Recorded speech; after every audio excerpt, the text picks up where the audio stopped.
Today is Friday, March 19, 2021. Coming up on Roland Unfiltered, broadcasting live from Houston, Texas. Federal authorities have launched a criminal investigation into Baltimore. State's Attorney Marilyn Mosby and her husband, Baltimore City Council President Nick Mosby. Their attorney is blasting this investigation. We will talk with Scott Bolden right here on Roland Martin Unfiltered. In the Derek Chauvin case in Minneapolis, the judge will allow some body camera footage from the police officers to be admitted into the trial. Also, on today's show, my interview with St. Louis activist and rapper Tef Poe.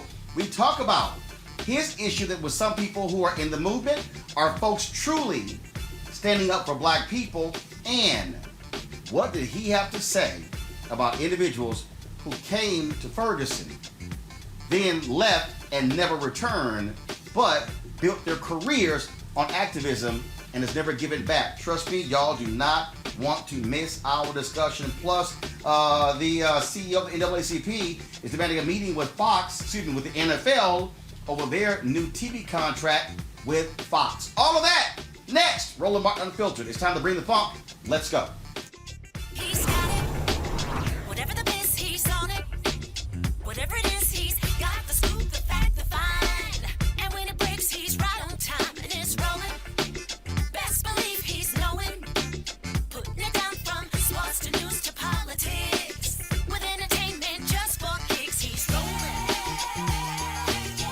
It's on go, y'all.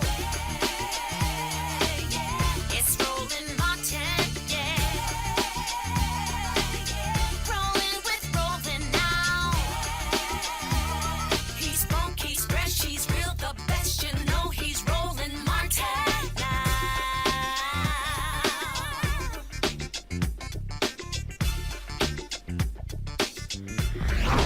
Martin!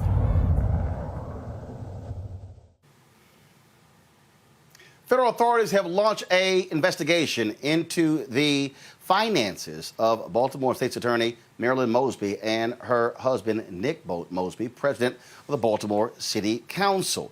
The Baltimore Sun reported that subpoenas were issued for churches when it came to the actual tithes and offerings that they made to churches. The feds are seeking tax returns, bank and credit card statements, and business records and other financial documents. The Mosbys say they did nothing wrong. Their attorney is Scott Bolden, frequent panelist here on Roland Martin Unfiltered. He joins us right now. Scott, welcome to the show. On the other side, this is interesting. Have you ever heard of a federal investigation to ask churches about the donations of individuals to churches? It's laughable.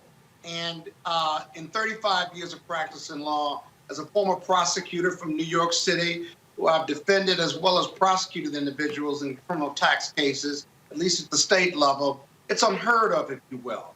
And what it ultimately gets at is that these are two high-profile African-American politicians. They are progressive change makers. They have called for redistribution of wealth, at least her husband has. And Marilyn Mosby is a leader in progressive prosecutors and was there before many of the others were elected, if you will. She doesn't prosecute low-level drug possession cases. She has a conviction integrity unit. She certainly looks at over-sentencing. And this is the new progressive prosecution team in Baltimore, but more importantly, spreading all around the country. And so she's been sued by the police before. She certainly stood up and prosecuted cops for Freddie Gray.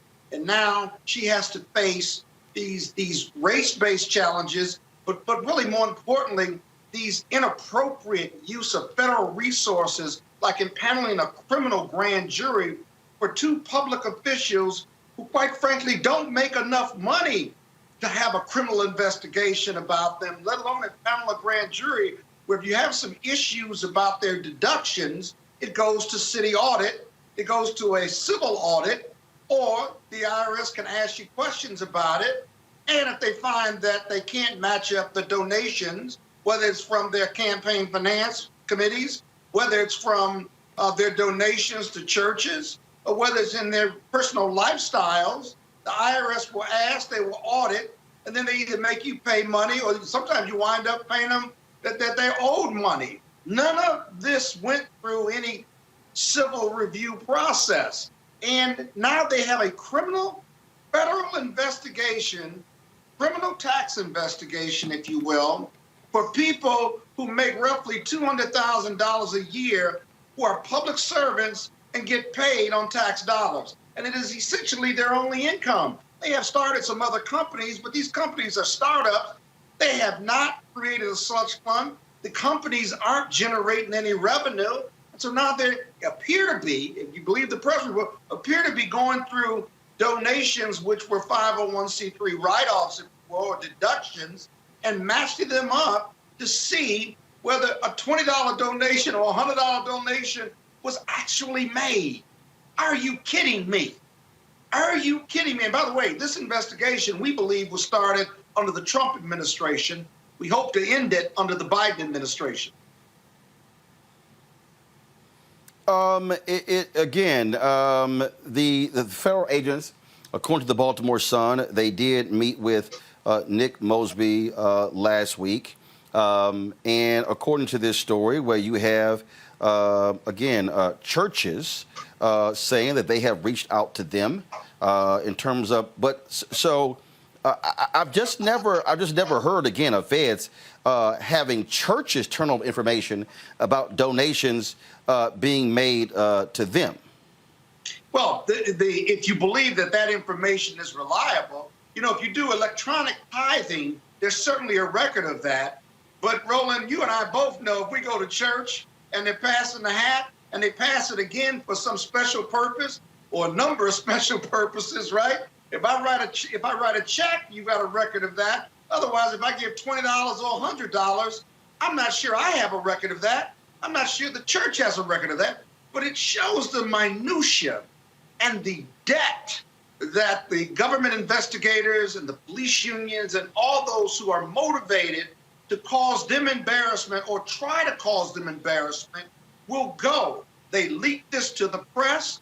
We found out about it through the press. They publicly tried to serve Nick Mosby while he was doing his job as chair of the council or chair of the board of estimates. It was embarrassing. And the amount of money at issue, if you made them pay back all of their donation, right, gave them zero credit, the amount of money at issue civilly would be minuscule compared to the federal resources used to investigate this wonderful, young, powerful, black, and political couple. Unbelievable. All right, Scott Bolden, we certainly appreciate it. Thank you so very much, and we'll be following this story to see what happens next. Yeah, we'll be fighting. We're going to fight to the end on this one. Thanks, Roland. All right, thanks a lot. I want to bring in my panel here. Certainly want to get their thoughts and perspective. Candace Kelly, she joins us. Candace, of course, is a legal analyst. And, of course, we've had her on before. Glad to have her here. Also on today's show, Michael Imhotep. He also joins us. Of course, with Michael as well. He, of course, the African History Network show. Rob Richardson, the host, Disruption Now podcast. Glad to have all three of you. Candace, I want to start with you. Again, this is a federal criminal investigation. They're asking for all financial documents of Nick Mosby, of Marilyn Mosby. To be honest, Marilyn Mosby has been under constant attack. It's interesting that, of course, I sat down last week with Kim Gardner, of course, the prosecutor in St. Louis, who's been under constant attack by folks there. So is Marilyn Mosby. When she prosecuted the cops for Freddie Gray's death, you had people who tried to get her law license taken. You've had police targeting her as well. You've had the governor telling the Democrat Attorney General to take over cases because he felt she was not prosecuting them fast enough. Now you have this investigation here. Clearly, the Mosbys have pissed some folks off. They have. But you know why they've pissed some folks off? They've pissed some folks off because they've got power. They are a power couple. And when you get on somebody's radar and you have power, they want you to not have that power. And they do anything that they can in order to just get you to relinquish that power. To think that they would impanel a grand jury to determine whether or not hundreds of dollars or up to thousands of dollars, because there were some questions in terms of getting early monies from his pension fund that anybody else who would have borrowed from this type of fund would not have gone under the same scrutiny. It's not something that's out of the ordinary when people come into some type of an issue or a hump that they didn't expect. This is nothing more than fishing for a reason to get these people in trouble and make their whole lives crumble beneath their feet. Nothing more. And what they are actually trying to bring up against this couple is something that we've seen for hundreds of years. We can go back all the way to Marcus Garvey to any other civil rights leader that we have come in contact with. This is the same old.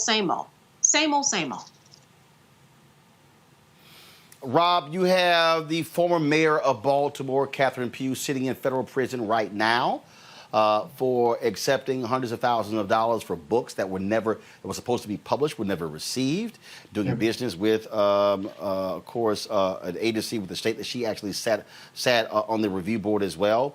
Baltimore has had issues in the past. Same thing, another mayor who was forced out of office, Mayor Dixon, for using debit cards or using actually gift cards meant for other usages for personal reasons. But what's sort of weird here, again, you're requesting the financial documents in a criminal investigation, but it doesn't appear as if they're alleging that it was based upon corruption or money was stolen from the state, misuse of funds. How do you see this? I happen to know Marilyn, and I don't know Nick, but I know Marilyn pretty well. I would just say that you described it well. She has been fighting, and he has been fighting for a long time. That makes you a target. And I know this about feds because I've defended people just like Scott has before. And I know when they get a narrative in their mind, and this is what likely has happened. Somebody did something, not necessarily them, but at some connection, and then somehow they were connected to them, and they got in their mind and like, okay, these people must be doing something, even if they didn't have any proof. Somebody called them. They often just look at, people don't know this, but they often look at the news and they say, oh, let's investigate that. And here's the thing: when the FBI investigates you, it can bankrupt you, even if you didn't do anything. It's happened to people that I know.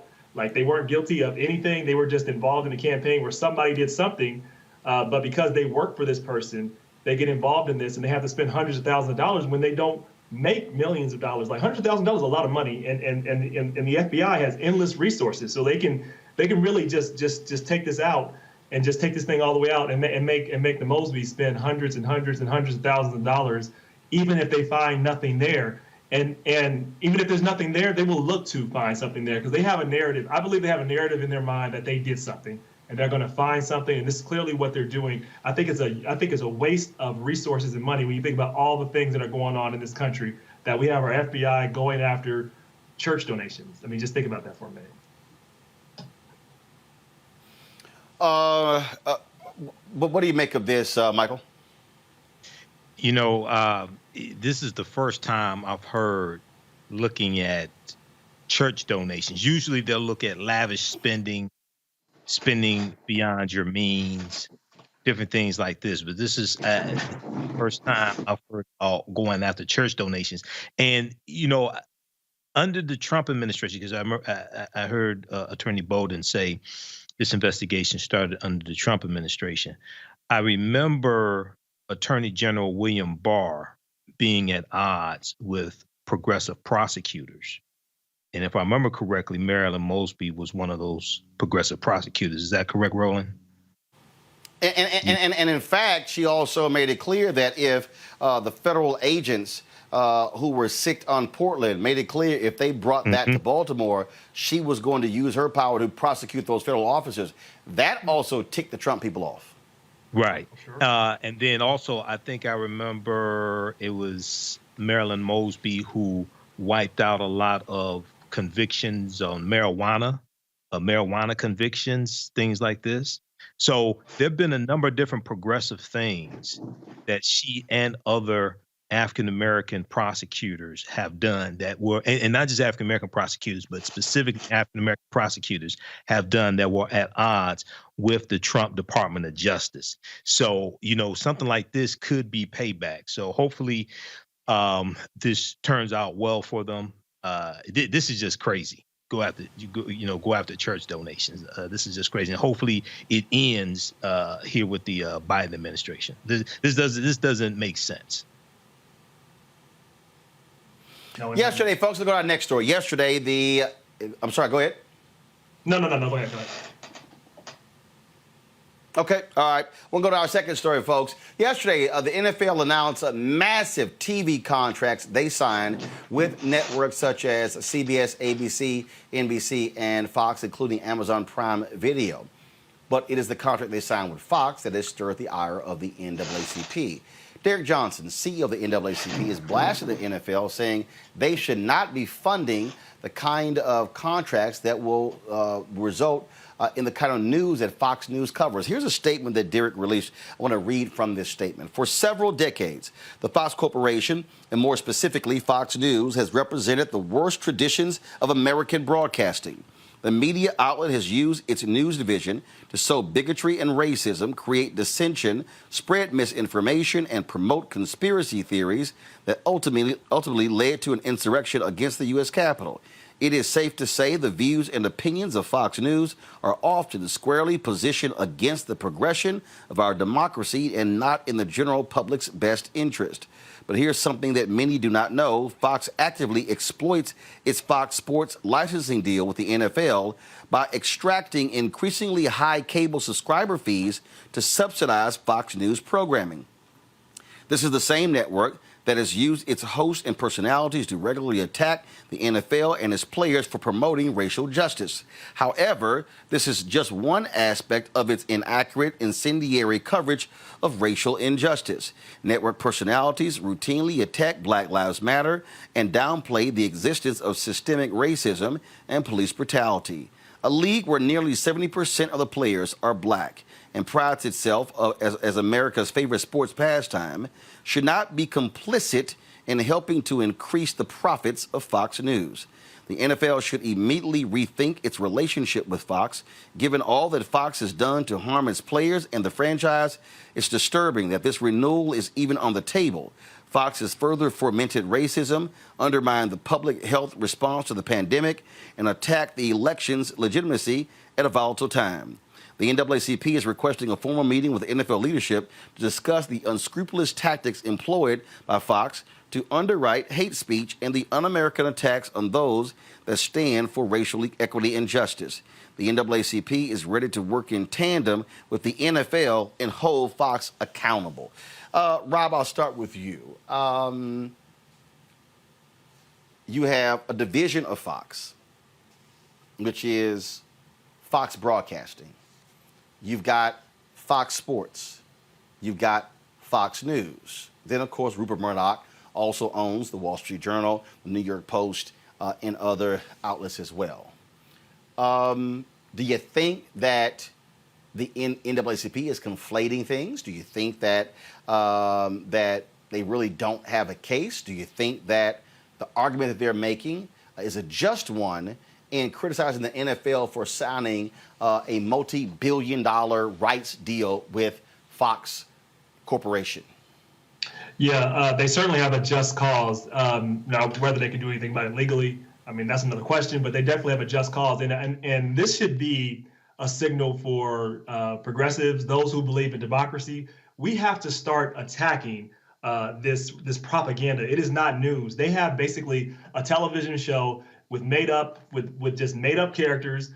You don't know why people are evil. They're just evil. Well, you know why they're evil a lot of times because of their race or because of their politics. But they make it out to be these people to be evil, and then they dehumanize these people. And this is what leads to the type of hate and the type of attacks we see with what happened to our Asian brothers and sisters in Atlanta. It's what happened when you see the racial violence kick up all over last year. It's because the words you say matter. They create a climate, and they know what they're doing. You know, racism sells. Fear sells, and they learn that if we can just trigger people's emotion, we can trigger their fear. we can make money this way. So it's not about news. It's not about news for the right wing, specifically for Fox. It's about how do we demonize anybody that makes us feel insecure, that might make some white people feel like they need to react, because that'll make people tune into the news, because news is boring. Look, news is, when it comes down to it, when it comes down to straight up news and people are reporting like, these are the facts, these are what happened.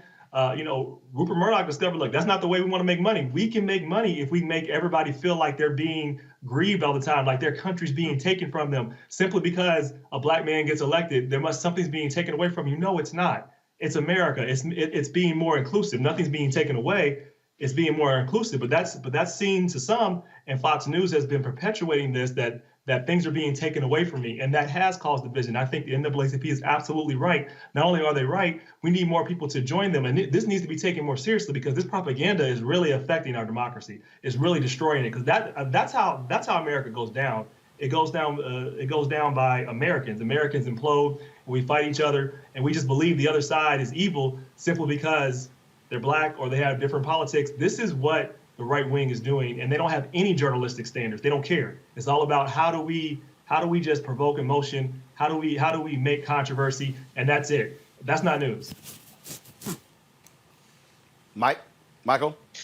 I posted about this on my Facebook fan page, the African History Network, a couple of days ago, Roland, and I totally agree with Derek Johnson, and I think they should go further than this. I think they should rally the corporations that donate to the NAACP on an annual basis, and leverage that power to also put pressure on Fox and on the Fox entity, because some of those same corporations advertise on the various Fox networks, the Fox cable network, Fox Broadcasting, et cetera. But, I read through the letter that President Johnson said, and he hit on a number of very, very important things. Number one, Fox News, the lies that they were pushing about the stolen election, this was an attempt to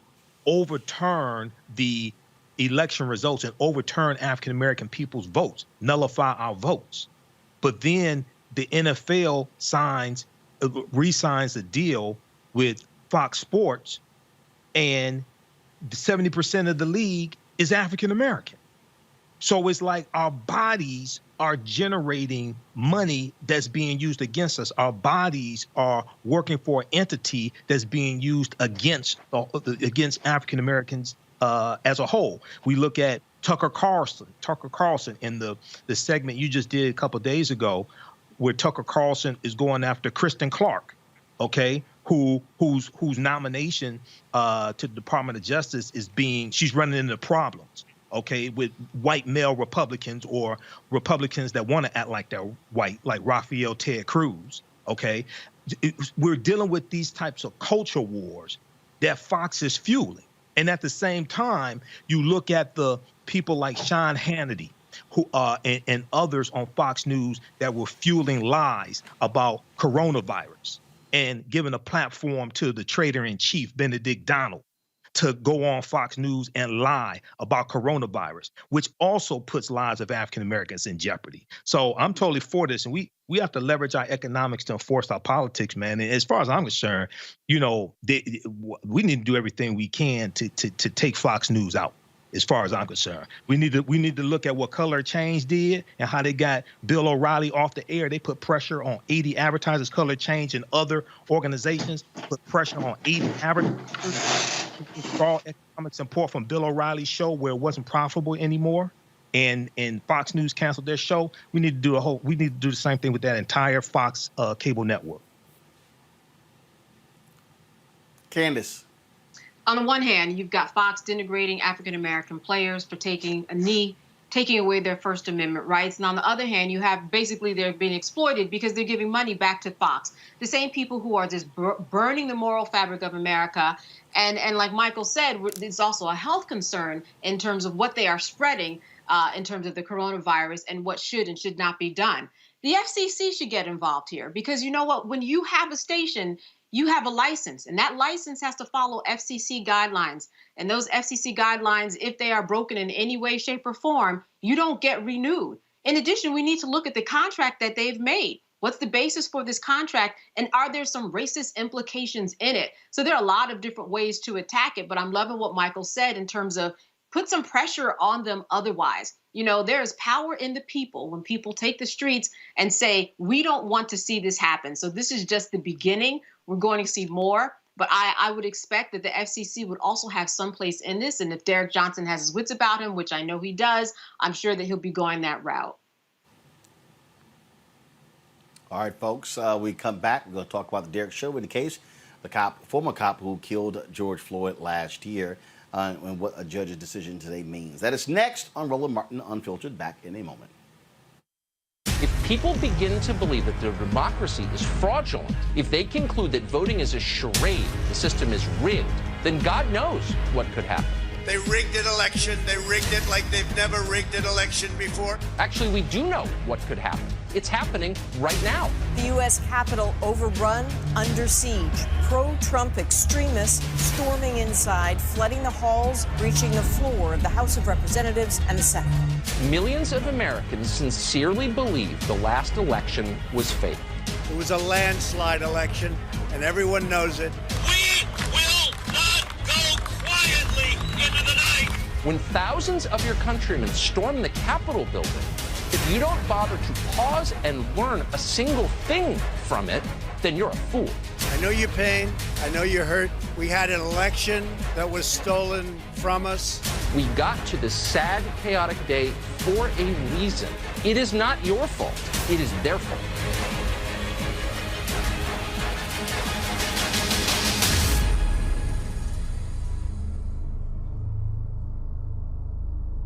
Hi, this is Essence Atkins. Hey, I'm Deion Cole from Blackish. Hey everybody, this is your man Fred Hammond, and you're watching Roland Martin, my man, Unfiltered.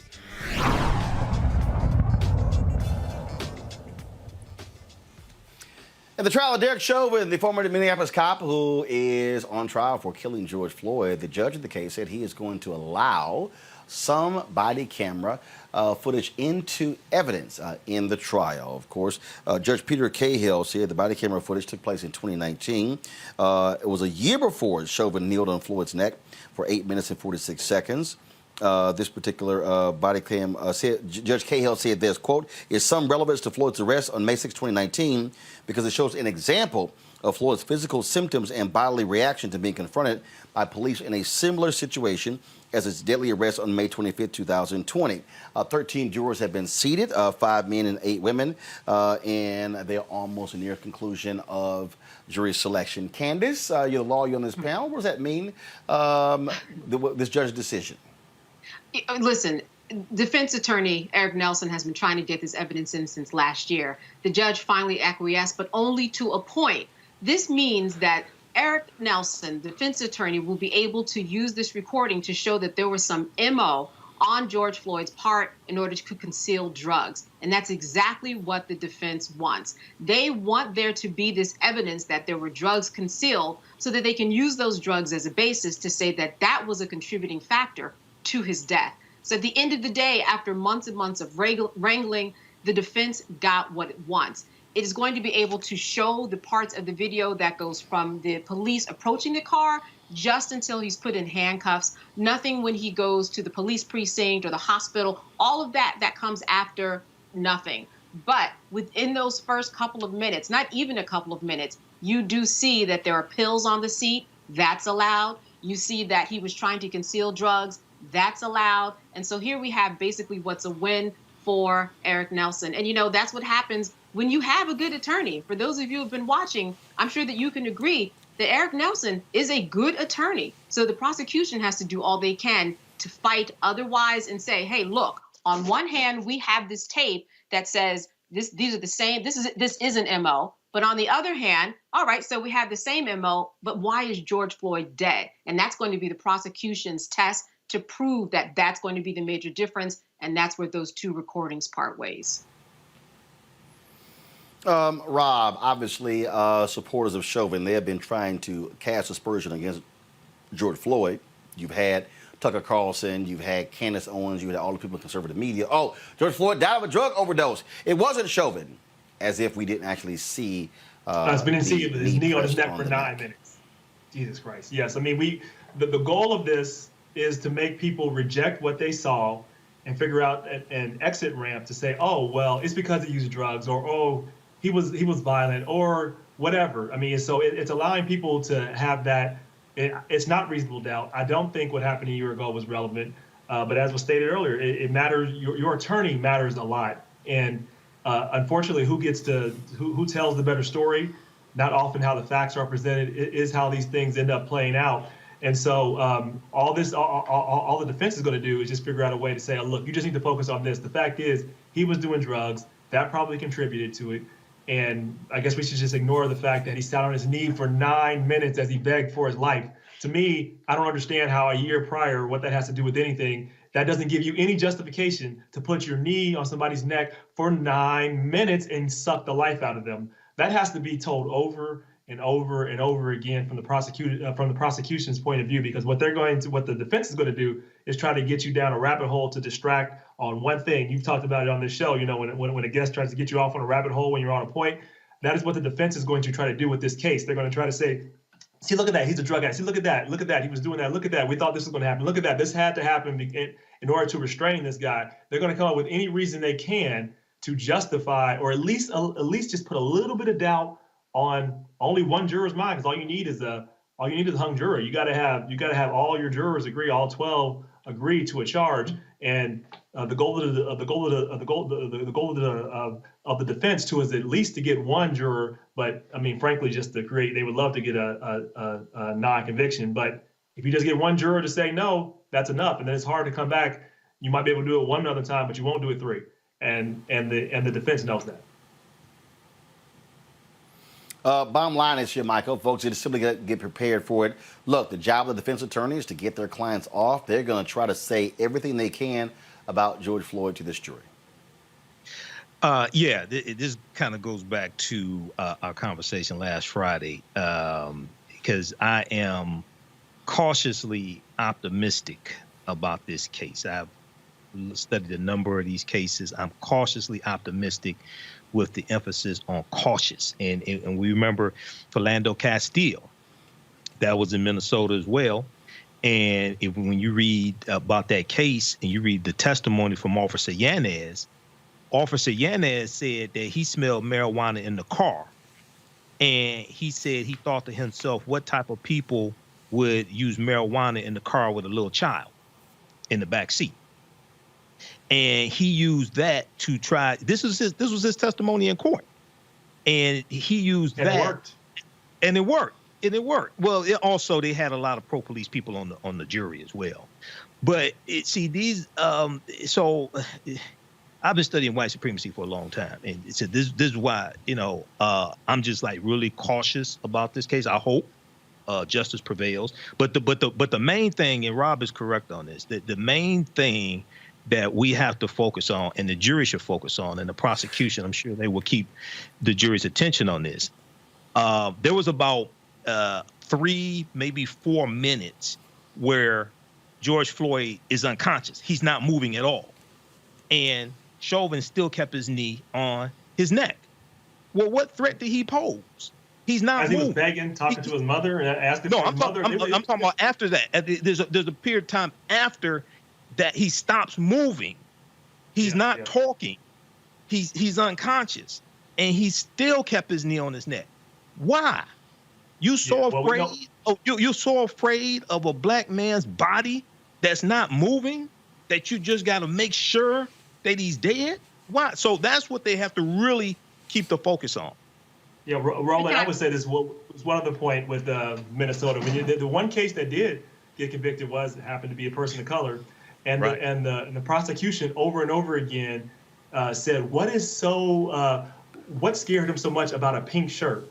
It was a woman in a pink shirt. And he said he feared for his life. He did the same. He reiterated the same ridiculous defense that we always hear, that always works. But this time it was a white woman in a pink shirt. And what's so threatening about that? I would argue, what is threatening about a man who you have handcuffed, who is begging for his life and your knees on top of him. What is threatening about him? Why do you need to do that? And he's begging for his life. What makes him threatening? I just wanted to piggyback off of Michael's point too. Sure, go ahead. When he said that, there were several minutes where you couldn't hear him. A former officer Chauvin says, I can hear you, so that means you're breathing. So that if he didn't hear him, then we can imply, it can be, implied that he's not breathing. So I think that the prosecutors also have a good run at that theory because that tape supports what Michael was just saying. There was a time where he was just completely unconscious. He wasn't saying anything. Things had changed. His hands were in his pocket. Could not have been that much of a threat. Folks, let's talk about this story out of the White House. Several staffers have been fired because of past marijuana use. Today, Press Secretary Jen Psaki said that was the case.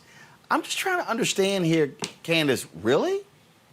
I mean, for past use, what do you make of this?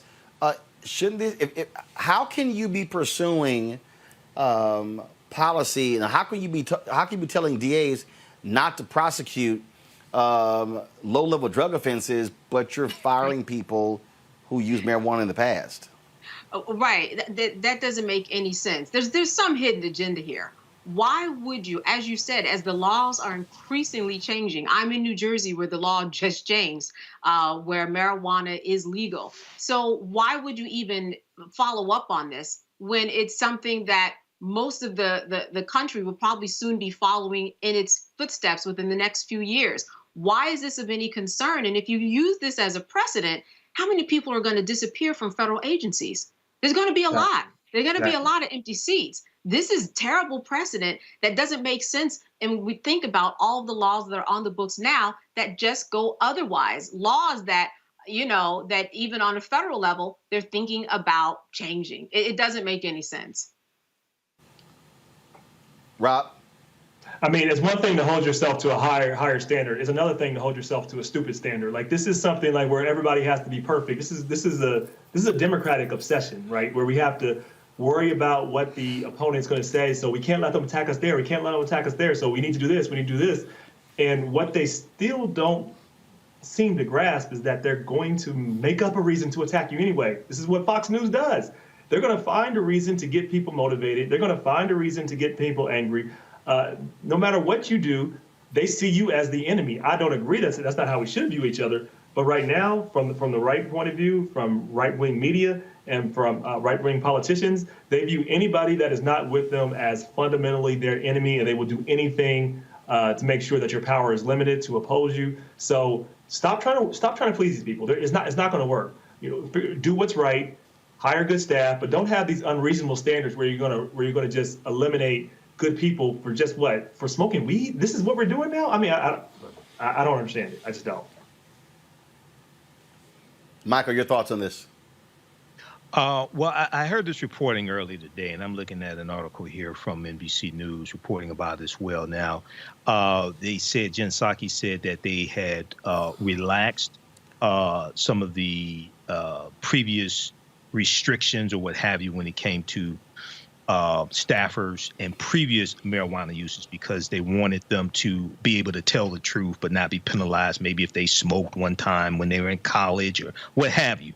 But also in hearing, I'm pretty sure it was Jen Psaki earlier today, White House press secretary, they didn't get into details about, there were 5 staffers that were let go. And it said it was marijuana usage. Now, what I heard is that it could have been more than just marijuana as far as drugs that were used. It wasn't a situation, from my understanding of this, it wasn't a situation where they smoked marijuana once 5 years ago, and that's why they were let go of. So it could be other drugs beyond just marijuana. But marijuana may have been one of the drugs that they used. But we'll see how this turns out. But it's 5 staffers out of maybe 100 or 200 or so, something like that, staffers. Speaking of the White House, yesterday at the White House news conference, newly sworn in HUD Secretary Marcia Fudge Congresswoman of Ohio. Let's just say in 12 seconds, she completely destroyed the internet. Watch. Thank you very much, Jen. Good afternoon. Good afternoon. Good afternoon. Oh, thank you. I was wondering if I was in this room by myself.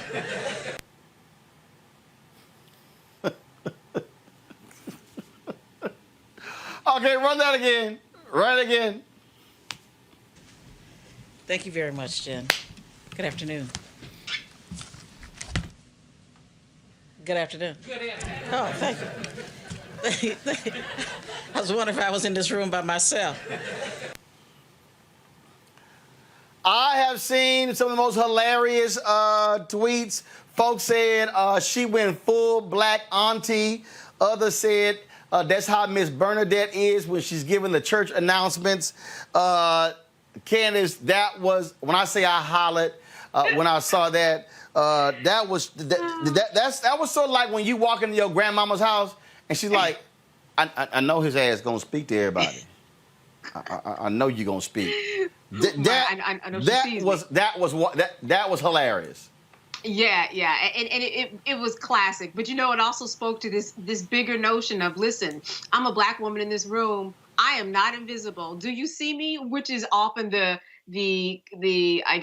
argument that you hear from black women, that sometimes we are just not seen. And to see her actually be standing there and everybody seeing her and not being acknowledged was just real indicative of what it is like to be a black woman in America. But she got their attention, and they won't do that again.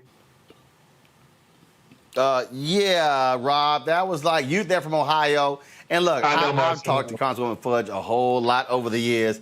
That sister don't play. And it was she was like, I know y'all ass see me, and y'all ain't gonna say it back. Yo, that was crazy. That was amazing. Loved it. I loved it, and I know her. And she's gonna set HUD right, and everyone's gonna know who's in charge, and there will be no mistake about that. And I'm glad that people got a chance to see it. So she's going to be fully in charge of HUD, and she made those reporters acknowledge her. And she shouldn't have had to do it, but it didn't take much. You see, she just looked up and just said, hello? It didn't take much. She just gave them that look. Everybody on this panel knows that look from a black woman, and they all got it. And I'm glad they got it. Yeah, absolutely, Michael. She threw that look that all black people know. In fact, y'all go ahead and play it again. Thank you very much, Jen. Good afternoon. Good afternoon. Good afternoon. Oh, thank you. I was wondering if I was in this room by myself. Yeah. I know y'all punk asses heard me say good afternoon. I know you see me standing here. Go ahead, Michael. When you listen to that, Roland, no one responded to her the first time. No one responded to her the first time. So you have to. I know she was just sworn in, but you have to wonder. Okay, now did you all not know who Representative Marcia Fudge was? Did you not know she was coming to the meeting today?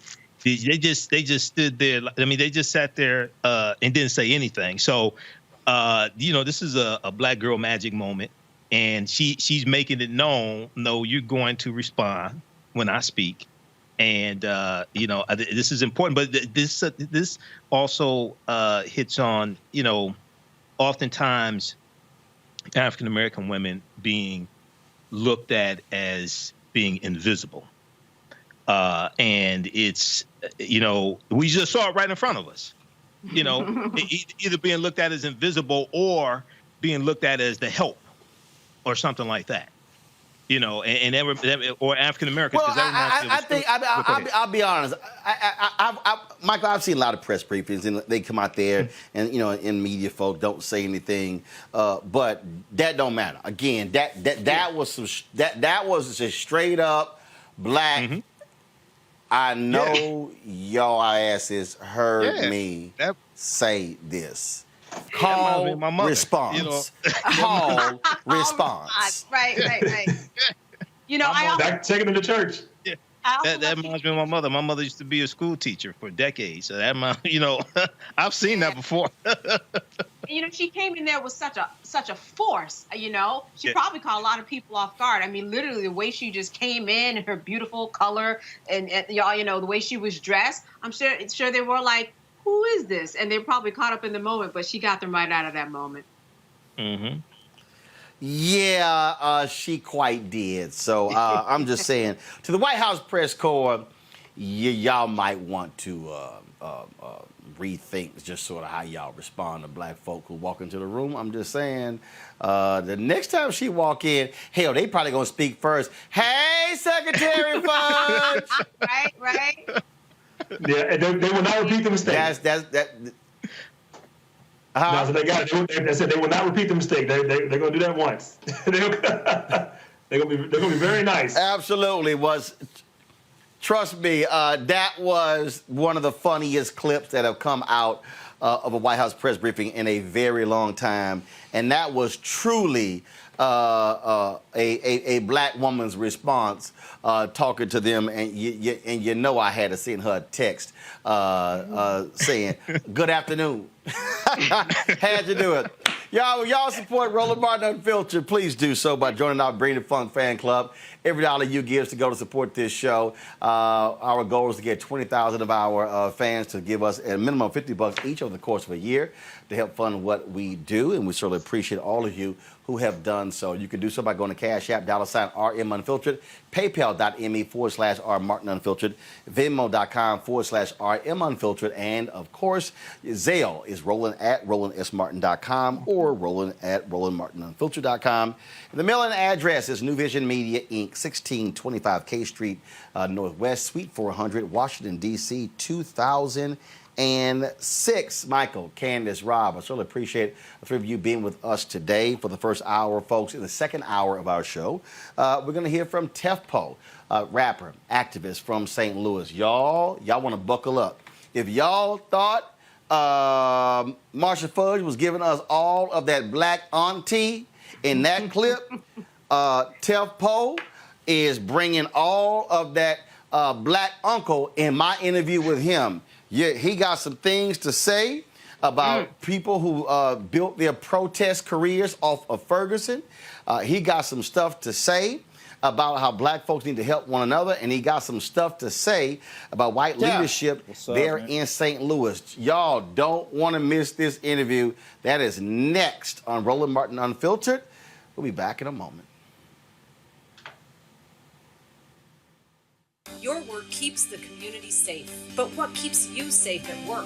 People in public service face unique dangers, and we need the right training, resources, and staffing to stay safe. But how do we make sure we have what we need to stay safe on the job? We join a union. Union members negotiate for the resources we need to keep us safe at work and protections if we're injured on the job. Union members are better trained and better protected. Job safety. That's the union difference. Hi, everybody. This is Jonathan Nelson. Hi, this is Cheryl Lee Ralph, and you are watching Roland Martin Unfiltered. Tef. What's up, man? How's it going? I'm doing good. Good to see you. Likewise. Here in your city. Yeah, man. We finally get a chance to chat in person, always before on Skype and all that sort of good stuff like that. Yeah, definitely. It's been 6 years since Michael Brown's death, since Ferguson uprising, since protest. Whole lot has happened. What is your assessment of where this city is, but also where this social justice movement is? Man, I'll start with the local aspect of things. I do think that the city is more resilient than what it was before. I think that a lot of the things that black folks talked about, that people treated as things that if you were non-black, you could say it was a myth or wasn't happening. I think that now we've moved into a space where we know these things are happening. But I do believe that just like anything else, when you study history, you study the riots of 1992, you study the Detroit riots and the Chicago riots, all these different moments where we had these intense uprisings in the inner city. What happens after that is even more critical than the actual uprising. So the corporate sector, and the private deals that go down between city council folks and folks in the county that are on, certain boards and certain politicians and certain flanking. I think that the corruption is still there, and it may be even stronger than what it was before because now they have to move a bit more covert. And within that, it's created a culture of ongoing resistance out here in St. Louis where I think now this is definitely a protest city. I think that the people have a certain level of political education, and the people are trying to spread that to the other people in the commonwealth of the city. But we get a lot of pushback from certain political folks, certain politicians, certain legacy folks. And I think the way that reflects nationally is that, a lot of people don't know for all intents and purposes, you could argue that Black Lives Matter started in St. Louis. I'm not going to say that it was the origin of BLM as a concept, right? But I'm saying as something tangible for people in American society to engross upon and interact with. There are levels. I mean, the reality is, if you go back to the 20th century, people look at the lynching of Emmett Till, August 28th, 1955, but then you can't ignore Brown versus Board of Education in 54. Right. Then you can't ignore what happened before that. You can't ignore A. Philip Randolph threatening a march on Washington with President Roosevelt. But it was the lynching of Emmett Till that took it just to a whole new level, which leads to Montgomery on December 1st, 1955. Then 381 days, which then launches a whole different deal. So what you're really saying is that, yes, all these things happen because people forget John Crawford III happened right before Michael Brown.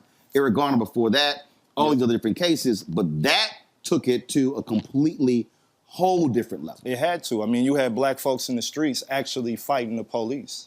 You had black folks meeting with the DOJ, meeting with the lawmakers that were coming into town. They couldn't walk around the people.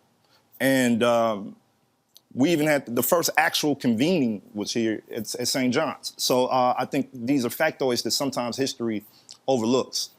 And I think now that we're in a position as a city where there's a lot of, there is some bitterness because we're a flyover town now. Everybody don't pull up like you just pulled up. You know what I'm saying? I don't get that text from a lot of people saying, hey, bro, I'm coming to town. What's good with you? I don't get that text. So I think now that kind of reflects to how movement interacts with different cities nationwide, where I can look at a situation like George Floyd and pretty much give you a play-by-play, step-by-step breakdown about how this is about to go. From how the police are about to act, to how the activists are about to act, to how the nonprofit sector is about to act, to how the folks in the street who don't understand any of these moving pieces, how they about to act. I just see that module being duplicated every time something pops off. It's interesting you say that because I use a phrase constantly on my show, connecting the dots. And one of the things that happens when in one of these situations, we know the folk who will take advantage of the spotlight, who will pop in. And again, I go back historically. Ella Baker's deal always was, we're not coming into a place to then tell you what to do. We're coming in to assist you in what it is you're trying to accomplish.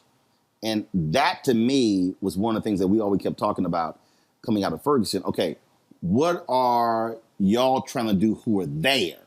As opposed to using this moment to build something else.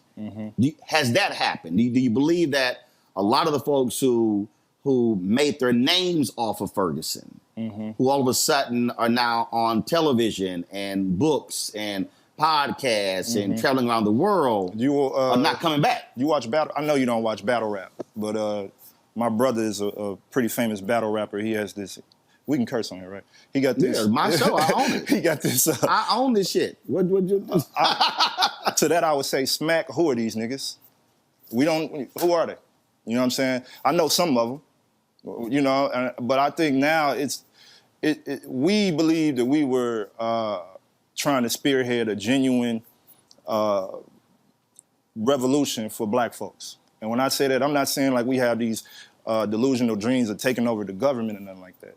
But I'm saying reshaping the political circumstances of the people, reshaping the actual things that are actually oppressing us in this city.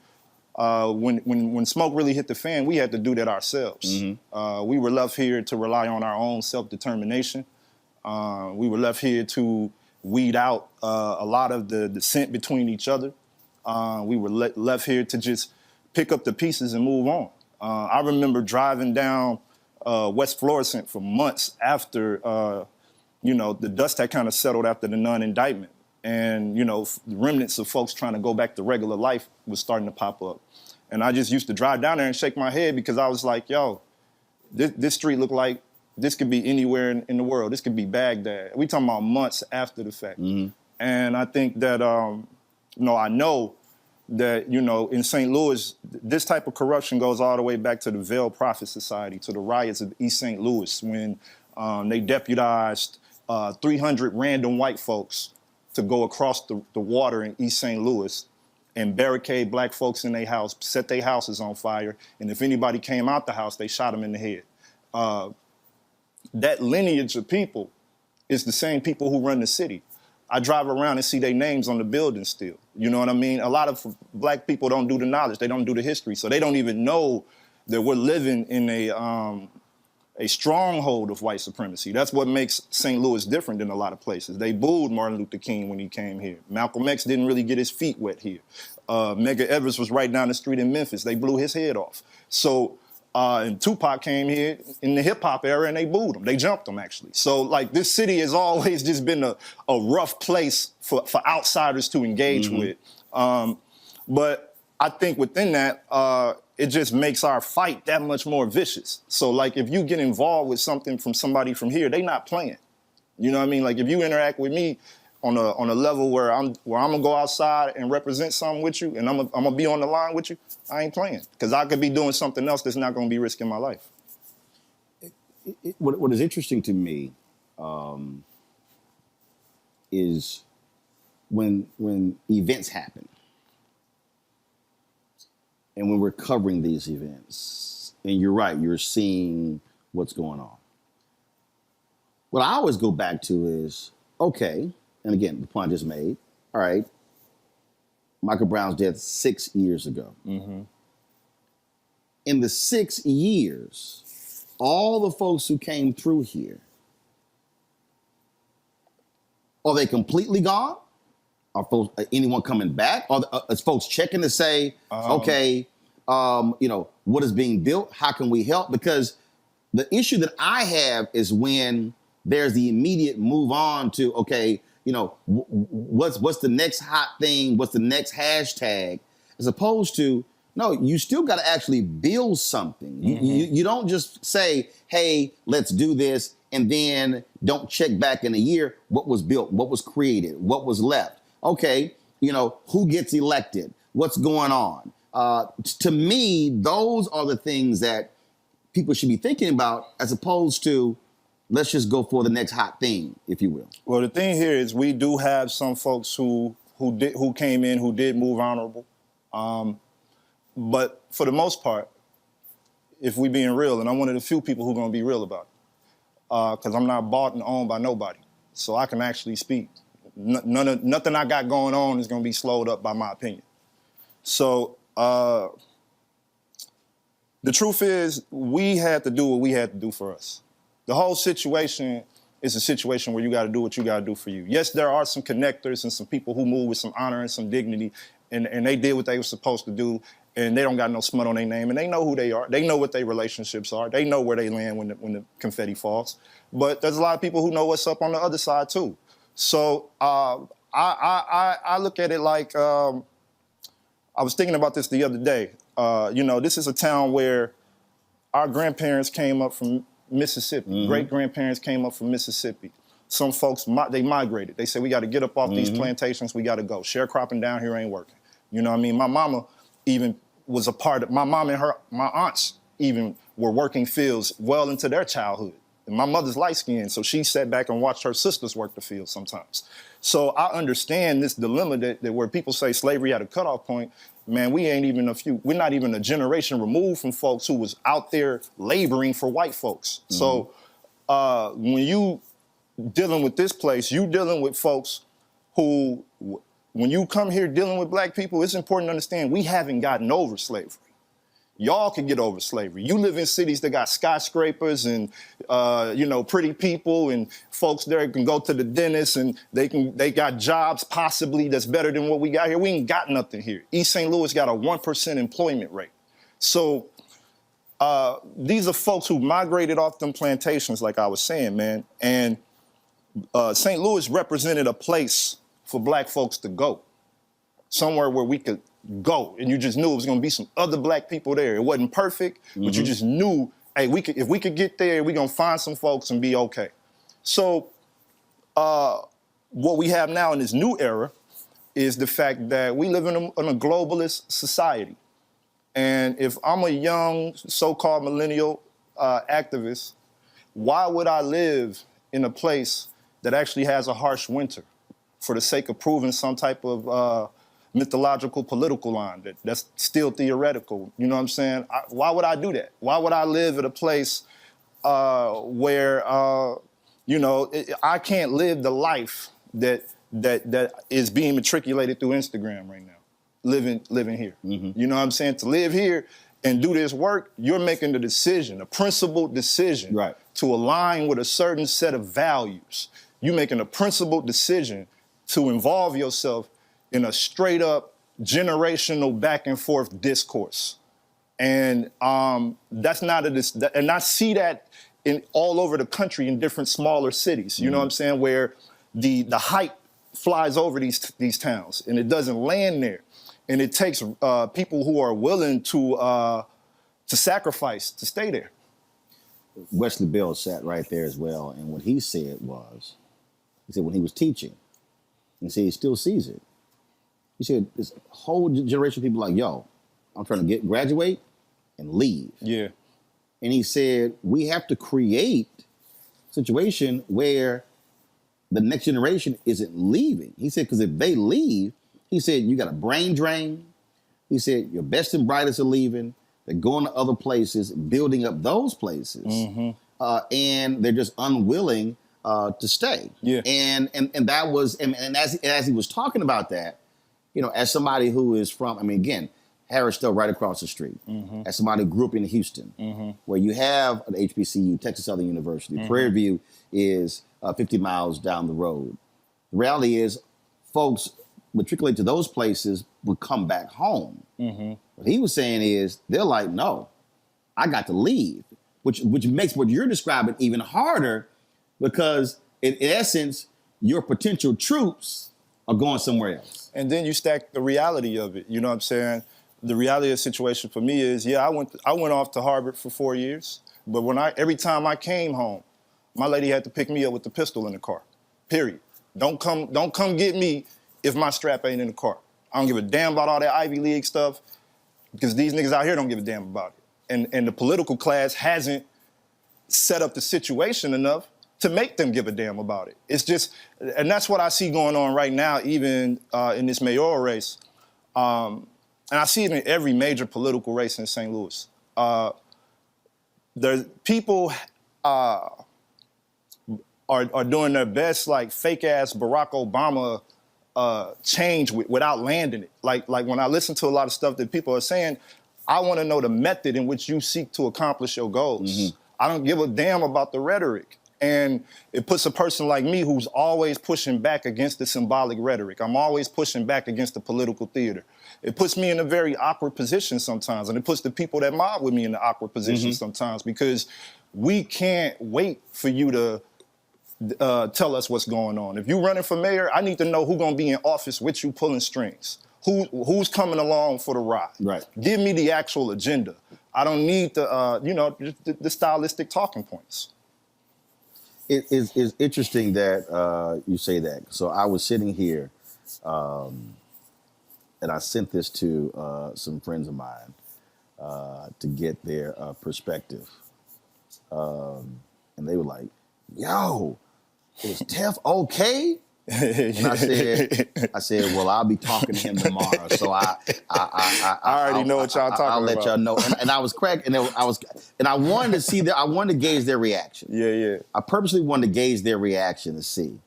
And it's when you were tweeting about Biden, and your whole deal was look, this is the deal, and I saw it. This is your open line. I hate Joe Biden. Top of the year, ain't been shit besides being in the mud for me, grind through the bullshit. I hate him and Kamala. I don't even care about the unfollows, disgarners. You can buy followers. That shit doesn't matter. My life matters. Motherfuckers want you to be happy while you're taking the stick up the ass from these people simply because they made history. The history they made together is a white supremacist account of history anyways, so fuck them both. You go on and on and on. Then you go complete reformation of the old establishment, Clinton, Obama, Biden, Kerry. I'm tired of it. If I didn't have much to live for, I'd legit commit suicide to get out of this nightmare. It's fucking bullshit, man. What was your phone like after you posted that? I take it you got a few text messages. A lot of them. A lot of phone calls, a lot of texts. The thing about me, man, I'm making a commitment in 2021 to speak my truth. Because I see people say things that I disagree with all the time. And I have to position myself to be a person that explains their lunacy to people who don't agree. And I think that this year should be a year where we got to do away with the Obama Shakur stuff, where everybody want to quote Assata Shakur. We want to screen defund the police. But during the inauguration, we talking about how good Barack and Michelle look. Like, where's the sophistication behind y'all politics? That's what I'm asking. Who really represents what they're actually verbalizing? And I just want to see that. Like, everybody don't got to be a black radical. There's levels to everybody's political spectrum, obviously. I'm not that crazy. But what I'm saying is this. How am I supposed to move the needle sitting next to a person who, for all intents and purposes, seeks to reaffirm the establishment when I plain and simply do not? And then you're going to tell me that there is not a cadre of people within the black society that feel the same way. We keep perpetuating the myth that black folks ain't ready for real change. Black folks ain't ready for revolution. Black folks ain't ready for self-governance. Black folks ain't ready for this. Black folks ain't ready that. We ain't ready for that because a lot of you niggas is trying to get jobs. A lot of you niggas want to be a part of these administrations. You know what I'm saying? They're not your enemy. You don't live in a city where you got to walk the ground and you don't got dead cousins in the ground that you walk on every day. So I don't expect for you to feel me. You'll never feel me. It's interesting, as you were talking, I thought about the first 60, I got to see when I wrote it, probably the first 60 days of the Obama presidency. And I get a phone call, Valerie Jarrett, and she says, I just left the Oval Office and the president's upset with you. I said, all right, what are you mad for? She says, well, you wrote this piece on CNN.com criticizing the lack of black folks in the press office. She said Robert Gibbs came in and he was upset and, had it. Obama felt like an attack on his press office is an attack on him. I said, what did I tell you before y'all won? I said, didn't I tell you that if the White House press office is as white as the campaign is, we were going to have a problem? She says, yeah. I said, didn't I tell you I was going to say something? She said, yeah. I said, so I'm just trying to understand why y'all upset. I told you what I was going to do. And she's like, well, what should we do? I said, go hire some more damn black people. My point, and what's interesting is, I love the people who say, oh man, you gave Obama a free ride. I was like, y'all might want to roll the tape. Because I never got invited to any of his or Michelle's birthday parties. I never got invited to the Prince one. I didn't get invited to the last one. I wasn't on those lists. And it was because my whole deal was I was pushing just as hard during the campaign because I said I wasn't elated that just because we had the first black president. I said he also was the 44th. And a lot of people really got caught up in, we can't say anything. And I said, no. I said, this return on investment. I said, I didn't put all that work in just to say, ooh. And I use this phrase all the time. I think African Americans, we stayed at the inauguration parade when everybody else left. We were so just hyped to see a first black family. And then when I saw all the pieces even later, and I disagree with the Ta-Nehisi Coates piece, 8,000 words, 1 or 2 paragraphs on policy. It was all about how he made us feel. I'm like, damn, I feel great. I feel great to be a black man. And I think that to me is how we have to keep pushing folks to say, no. You have to deliver something. Facts. If you're going to have the power. Facts. Otherwise, why have the power? And it's just like, what's the difference in the behaviors? Like, okay, one person is outwardly racist and the other one is signing $1 trillion bill before his ass even touched the chair. Your family gonna get what, 1,600, 1,400 maybe? And y'all cheering? Y'all in the streets hosting a parade for what? We still burying people. Talking about a vaccine, you ain't got no access to the vaccine. We don't even know if it works because we let Trump put it on the market. So it's just like, for real. Like, people looking at me like I'm the crazy one. No, America is the insane project. I'm not the one that's insane. The insanity, the container of the insanity is this thing that you want to pretend is a democracy. That's where we let American Airlines and Delta and United Airlines pre-select the president and then we act like we actually selected it. I'm not the crazy one. Do you think for African Americans, where we are right now, that there is an unwillingness to use the playbook that was used before, which was the classic inside, outside, internal, external? Yeah. What I mean by that is everybody can't be at the inside table. Somebody has to be outside threatening so the people on the inside say, now you really ought to make this move. Facts. Because they ain't playing. I think, and I said this publicly, this ain't nothing new, that the problem is everybody wanted to be inside in 8 years of Obama. The same thing. People talk about, man, you trying to get a job with Biden Harris. I'm like, I've never wanted to work for any politician. Because I'm outside. I can use my voice the way I want to push. That, to me, I think, whether we're talking St. Louis, whether we're talking the state capitol, whether we're talking about the country, is that we have to fully embrace the inside-outside game and understand that if those two forces are not working together, you're not going to maximize whatever it is you're trying to get. The problem is that the inside-outside game is only supremely effective in Black American politics during presidential elections.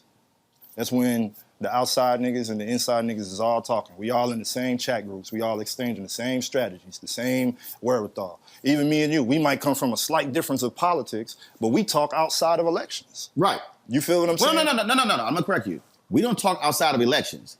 We talk outside of presidential elections because I'm constantly going, okay, which is why I came to St. Louis.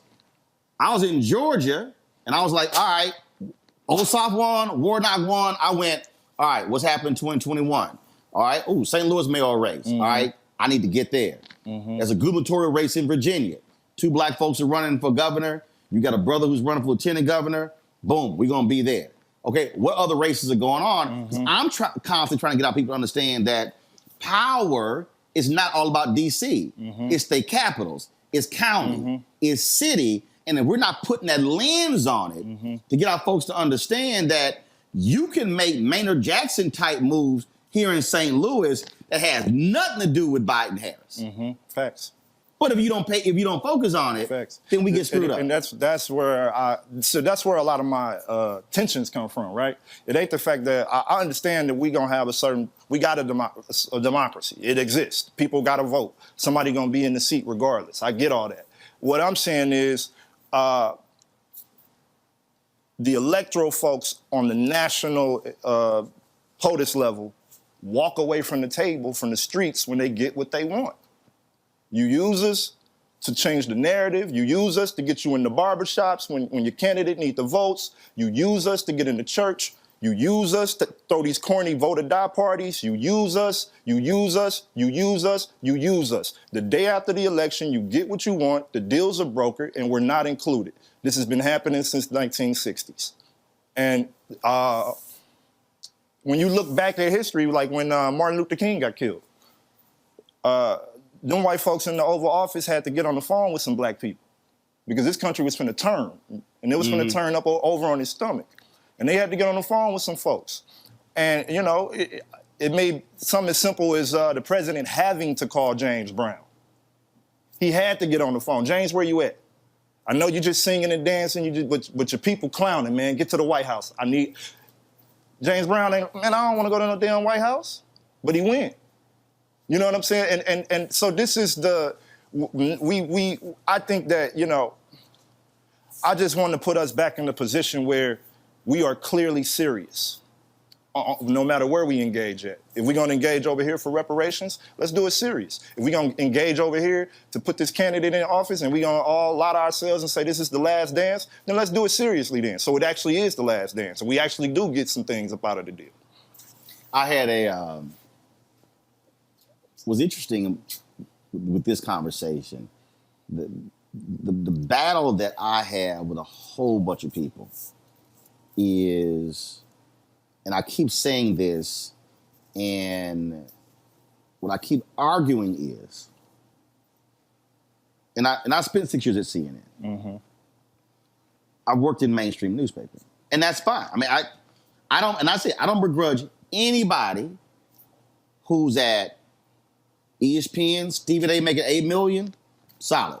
Robin Roberts making 15, 18 million at ABC, solid. Strahan, Al Roker, whatever. I said, but if you look at our history, if we do not have our own communications mechanisms and we're having to go through somebody else's media to tell our story, I said, we DOA. And I believe that that's really, for me, I believe that's one of the reasons why we're in the situation that we're in, is that of the black targeted or black even owned mediums that we have, we're actually getting so much entertainment, gossip, and sports, they're not even talking about issues, and then we wonder why people walk around confused. Yeah. Like I don't invite no housewives on my show. I'm not trying to talk about that. Mm-hmm. And they want to watch it somewhere else. That's great. Mm-hmm. But I think what you're describing, if you do not have a black-centered, black-owned, black-controlled apparatus, none of this is going to happen. Facts. Yeah. You need multiple black-owned apparatuses across the board. But what you're speaking on is sophistication. What you're speaking on is taking risk. What you're speaking on is sacrifice. What you're speaking on is actually putting yourself in the mud to be in whatever positionality you play in this society. You got to make a choice to say, I'm going to roll over and let these white folks come in here and do what they do, or I'm going to at least choose to be a resistor in this component. Where I do my thing, I'm going to resist. I reside with the resistors. If you find me, I'm going to be with the people if I'm washing dishes, we dropping dishes. If I'm delivering pizzas, we taking some back to Pookie and Ray Ray because we know they ain't got no food at the house. Whatever I'm doing, I'm never in the position to reaffirm a goddamn thing that they got going on. And I don't care how I play it. I don't care what I put on. I don't care what suit, what tie I put on. I don't care how clean I look for the day. I don't care how prestigious I talk for the day. If I'm in the building, black folks getting something out the deal. That is, I was at a charter school conference, and so they had this meeting. It's like all of the money folks, and there's like 30 people in the meeting. And there's 2 black people, and they were very excited that I was supportive of school choice. And I told them point blank, I said, my initiative is called School Choice is the Black Choice. And so I'm sitting here, I said, let me explain something to y'all.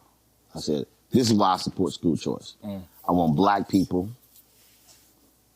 controlling the charter schools. I want black people controlling the curriculum. I want black people controlling the contracts. That's what I want.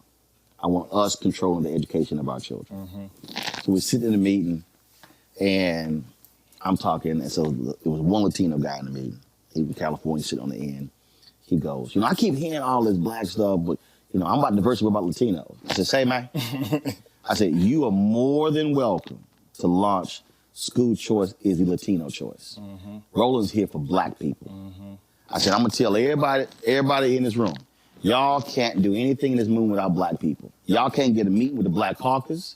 I said, I can call a frat meeting. I said, I got 7 alphas who are members of Congress. Y'all can't even get that meeting. I said, so I'm telling y'all right now, this movement ain't going nowhere without black people. So Mary Landrieu, former U.S. Senator from Louisiana, she raised her hand. She's like, let me go ahead and say, everything he's saying correct. And I just let them know. And they were all sort of like shell-shocked. And my whole deal is, I don't owe nobody here jack. Right. I wanted them to understand that, and there are black people who disagree with me over school choice. I'm like, I don't care. If there's a mechanism where we can control the whole school, the curriculum, the money, who we hire, I'm gonna take advantage of it. But my point to them was, I'm here for black people. And I wasn't apologizing for it. Right. And I think it's a whole bunch of us who are actually scared to go there. Yeah, they think white folks are invincible. They think America is a unshakable concept. They think white people are unbeatable. They think white people can't be rolled on, smashed on, and defeated, and left where they at. But you got to realize these people are human. They immortalize white folks. You know what I'm saying? They immortalize the mass incarceration dilemma. They immortalize the prison industrial complex. You feel me? Like, they think that it got to be this way because if it shifts even a little bit, in their mind, they just as American as goddamn apple pie. Look, I had a brother who literally told me, that's why I had my TV One show. He literally said, hey, when you gonna get your own show? I said, I'm on 5 days a week, 2 hours a day, every morning. He said, no, bro. He said, I mean a real show. I said, a real show? He said, I mean a real show. He said, I mean like, MSNBC, CNN. Yeah. He said, I mean like a real show. And I said, and Brian Williams this was before the whole plagiarism and all that sort of stuff happened. He was the NBC Nightly News anchor. I said, brother, I said, do you know that when Brian Williams comes to DC, he sits in the same chair I sit in? I said, there's a clear table to the left. On the bottom is a bristle brush and a mirror. I said, Brian Williams don't use no bristle brush. I said, that's the brush I use. I said, the walls, the cameras, the fiber optic line. I said, here's what you don't realize. TV One, we contract the studio with NBC News Channel. I said, so you just said I didn't have a real show without realizing that the studio I use, what you just said is an NBC studio. Yeah, I remember I came It's something that this, again, and he went back to also claiming credit. I said, you have got it in your mind. When I give speeches, and when I sort of walk people through, it kills me, the number of us who don't even read. I think when you talk about demoralizing whiteness, you should thank black people. The power of white supremacy, because the American with Disabilities Act has been so devastating that I said, if you are a woman, issue with your white woman, is this extreme desire for validation, is a provision in many ways. It's the black artist. I said, if you gay, it's the people who elated about same-sex marriage. Thank black, and they over here that came out born under 14, yelling, hollering, and screaming. But Tyler, like, I said, we can walk through 250-acre all of this history. It was. What I keep saying black. There should be a massive blood and tears of Black America. That I just think that actually until made America. That's really what the strategy has to be, a reprogramming to say what's amazing to me is when operate with this notion of right and validation. That's my biggest deal. Everything. I'm like, they did the work. We won't even own it. And I'm going, no, I'm not letting nobody forget that all of these different things, if it was not for that black work, none of this stuff actually happened. You don't know what you need to know to have what you're saying is very moving because, so you ignorant thinking about, you ignorant to the real facts. Years after Mike Brown's murder. And we all have moments like that. So I try not to judge brothers or ancestors and whoever. I think about my dead comrades when they have some ignorance pertaining to things because that ignorance actually sets up an opportunity for education. Right. If you want to embrace that education. Right. Don't shut them down. Just simply say, hey, you know what you saying right now. Not here no more. That shit ain't true. And then hear the facts. I think about the difference. Hopefully, after we have some real dialogue about it, you move forward and chose to know that level of commitment to the struggle. But man, that's a part of the thing too. A lot of black folks have an issue